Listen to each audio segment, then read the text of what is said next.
Royal life lead ಮಾಡಬೇಕು ಅಂತಿದ್ದವ ಕಳ್ಳತನದ ಕೈ ಚಳಕ ತೋರಿದ್ದ. ಆದರೆ ಅದೆಷ್ಟೇ ಹುಷಾರಾಗಿದ್ರೂ ಕಾಕಿ ಪಡೆ ಬಿಡಬೇಕಲ್ವಾ?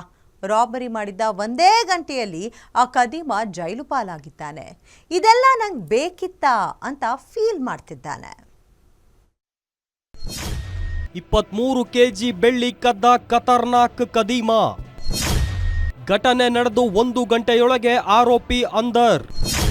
ಪರಾರಿಯಾಗಿದ್ದ ರೌಡಿ ಶೀಟರ್ ಕಂಬಿ ಹಿಂದೆ.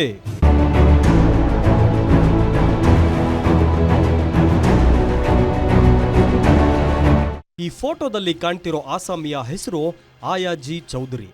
ಕಳ್ಳತನ, ರಾಬರಿ ಸೇರಿದಂತೆ 50 ಪ್ರಕರಣ ಇರೋ ಈತ ಕಾಟನ್ಪೇಟೆ ಪೊಲೀಸ್ ಠಾಣೆಯ ರೌಡಿ ಶೀಟರ್. ಈತನ ಮೇಲೆ ಪೊಲೀಸರು ಸದಾ ನಿಗಾ ಇಟ್ಟಿದ್ರು ಸುಮ್ಮನಿರದ ಈತ ಮತ್ತೆ ಬೆಳ್ಳಿ ಕಳ್ಳತನ ಮಾಡಿ ಜೈಲು ಪಾಲಾಗಿದ್ದಾನೆ. ಅಷ್ಟಕ್ಕೂ ಆಗಿದ್ದೇನೆಂದ್ರೆ, ನವೆಂಬರ್ 23ರಂದು ಸಂಜೆ 7 ಗಂಟೆ ಸುಮಾರಿಗೆ ಚಿನ್ನದ ಅಂಗಡಿಯಲ್ಲಿ ಕೆಲಸ ಮಾಡ್ತಿದ್ದ ಸಿಬ್ಬಂದಿ ಒಬ್ಬ ಆಕ್ಟಿವಾ ಸ್ಕೂಟರ್ನ ಡಿಕ್ಕಿಯಲ್ಲಿ ಒಂದು ಬ್ಯಾಗ್, ಮುಂಭಾಗದಲ್ಲಿ ಒಂದು ಬ್ಯಾಗ್ ಇಟ್ಕೊಂಡು ಅದರಲ್ಲಿ ಬೆಳ್ಳಿ ಗಟ್ಟಿ ತರ್ತಿದ್ದ.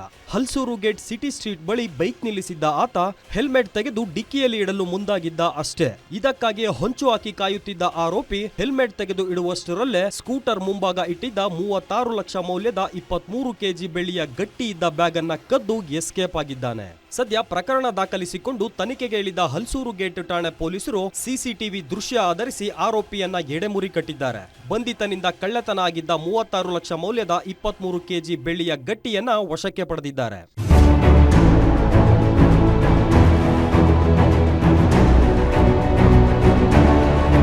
ಅದೇನೇ ಹೇಳಿ, 50 ಕೇಸ್ ಮಾಡಿದ್ರೂ ಬುದ್ಧಿ ಕಲಿಯದ ಈ ಕದೀಮ ಮತ್ತದೇ ಮಂಟಿನೋ ಕೆಲಸ ಮಾಡಿ ಜೈಲು ಪಾಲಾಗಿದ್ದಾನೆ. S K Manjunath, crime bureau, guarantee news.